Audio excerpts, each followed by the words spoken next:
Playbook for Performance, the official podcast of Shauna Corden, the Joan of Arc for corporate healing and performance. Join the quest to make work fun again by preparing leadership for engaging workplaces. And now, your host.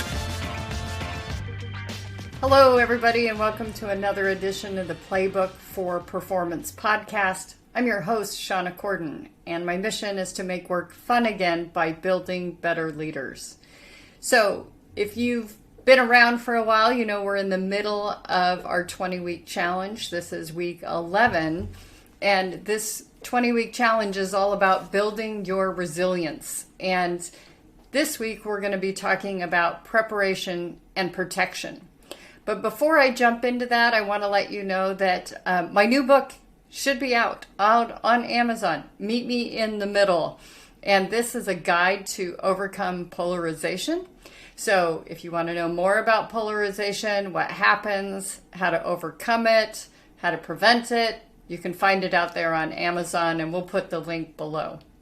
So, on to today's topic, preparation and protection. So that sounds like a strange topic. What is it about? Well, when we have things that we value, we want to make sure that we are protecting those things. And we're well prepared on that because in the field of project management, we do something called risk management. So let's get into it. When do I suggest this lesson?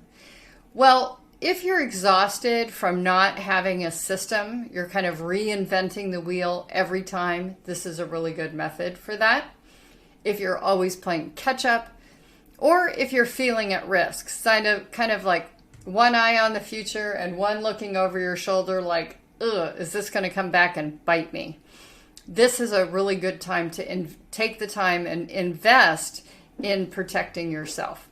So, some real key categories where this might show up are around worry. So let me back up and talk about worry for a bit. Gay Hendricks, is it Gay Hendricks? I'm pretty sure. Gay Hendricks talks about this really well. I wish I could name which book it is, but talks about this whole idea that if we're worried about something, we're kind of praying for what we don't want. And so we really need to look at what is the likelihood that this thing is going to happen? And is there any action I can take on this? And if the likelihood is low, or if we can't take any action, we are really wasting our time. We're just feeding anxiety that doesn't need to be there. So, for example, if you are really concerned about your kids driving home late at night, can you do something to prevent it? Well, you could make them stay home and have all the friends at your place. You could make sure that your car is really well maintained, that it has all the safety mechanisms. But what is the percentage likelihood that your child will be in an accident during those hours? Depends. How far are they traveling? What's the traffic like? Are they at risk from other drivers who may be drinking? Things like that. But you can really narrow things down and take action. But if you can't take action and it's just unproductive anxiety, I invite you to either give it to God and let God take care of it, or mentally put it in a box and put the box on the shelf. You can see it there. In your mind's eye, you can see the worry there, but you're giving yourself permission to move to another area. Now, the things that you can take action on, this is what this lesson is really about. We want to look at all the risks that are out there, and we want to apply management strategies to this. So I'm not going to give you a big project management lesson today, but when we look at risk management, we generally try to catalog all the risks that exist, and then we want to assign a management strategy to them. For example, insurance. Most of us have health insurance. We choose to have this insurance because if there was a possibility that we could become seriously ill or injured, the expenses that would be associated with that could be quite dramatic. But by paying a relatively small amount each month, we are limiting our financial exposure in a situation like that. Same with a car. A car is, I don't want to call it an asset because it doesn't earn us any money, but it probably helps us get to where we earn money. That's a big investment. And if you were to be in an accident and you didn't have insurance, you would lose all of your investment that was made in that vehicle. Another strategy is something called mitigation. And that is basically, how can we make that smaller? How can we reduce the likelihood of that incident happening? And then there's acceptance. There's just like, yeah, this could happen. And that's pretty much what we do when it comes to our hearts, right? We say, I am totally in love with this person and I trust them. And we accept that it comes with the risk of getting hurt, right? But it's worth it. So that's why we do it.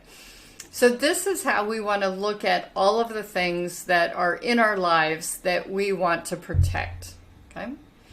So some opportunities include insurance. So you could have long-term health insurance. You could have life insurance, either term or whole.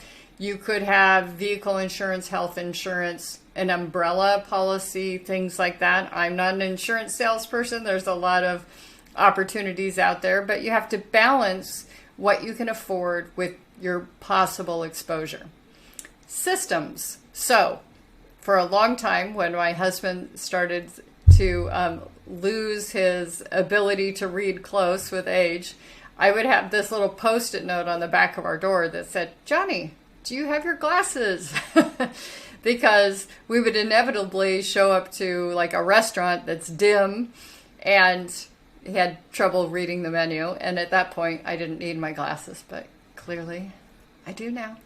So that could be something. It could be you have a little checklist. I've got a colleague who I adore who is the master of checklists because he hates wasting time. And so whenever it comes to packing for a trip or preparing for his kids' tournaments or something like that, he's got a system. What needs to be packed, when, what order, etc. There's things like health. So, for example, do you take supplements? How frequently do you see your physician for checkups? When do you do follow-up? How do you exercise? How do you monitor your diet? Things like that. And then your environment. Your environment around you is so important. It helps determine our attitude each day. So what are you doing to protect your environment? Are you, and part of this blends into health, that's why I put it together, are you drinking enough water? Are you eating nutritious food? Is your temperature in your home to your liking? Today we visited some tenants, and even though it's like 40 degrees, it's cold here. And I know it's colder in other places, but they were wearing shorts in their home. And I was like, I'm usually wearing a sweater, maybe a jacket in my home, because we tend to keep our heat lower. So that could be part of it. So think about those things that you really want to protect. When I'm away from home, there are some things that I really miss. I miss my espresso machine, my Tempur-Pedic bed, things like that. And that's part of my environment that I have invested in for both my health and in my enjoyment. So the other thing is a plan B. So, and this is an opportunity for those of you who don't have a plan B. I do have a course that I teach. It's a very webinar, 1 hour based course that helps people prepare a plan B. And I've forgotten who said this, but they said, if you don't have a plan B, your plan A isn't risky enough, so you're not being daring enough and putting yourself really out there and doing all that you're really capable of. But plan B is, if you should lose your position, if you should have to take a break, what are you going to do? And this plan B process, helps you with your networking and things like that. So if you're interested in that, just send me a note and I'm happy to share. And you can reach me at shauna@shaunacorden.com or podcast@shaunacorden.com, and Michelle will get that to me. So, why do we want to do this? Why do we want to be protected? Well, when we're protected, it gives us a lot of freedom. We can relax a little bit. Our shoulders can go down, gives us peace of mind.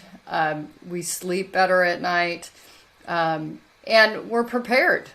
So we're not afraid that we're going to lose everything if we're protected in that way. And the most important thing of this is that you don't have to do this all at once. Just take some small steps forward each day that help protect what you've worked so hard for and what you've developed in your life. So, one of the tips that I want to give about this is that if you choose one project at a time, you can leverage what worked really well for you and pivot to the next step in your project. So, for example, you might want to pick doing your will first. And then once that's established, you've done that really well, then you can look at a trust. You can do your home insurance, and then you can look at your vehicle insurance and those kinds of reviews and things like that. If you're looking at supplements for health, you could then, look at working with a trainer to optimize your, physical makeup, things like that. So, it's a rewarding lesson. It's not the funnest of all the lessons, I will say that.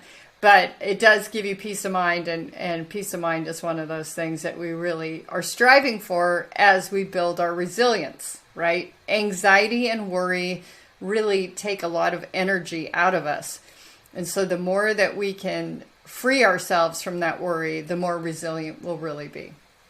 So if this is your first time and you enjoyed this lesson, please invite others, tell them about the podcast or our YouTube channel. I firmly believe that a rising tide lifts all boats, and we want to grow together. We don't want to outgrow our community. And again, if you want that theme sheet, you can just put a note below in the comments, and we'll get that out to you. Okay, take care till next week, everybody. See you then.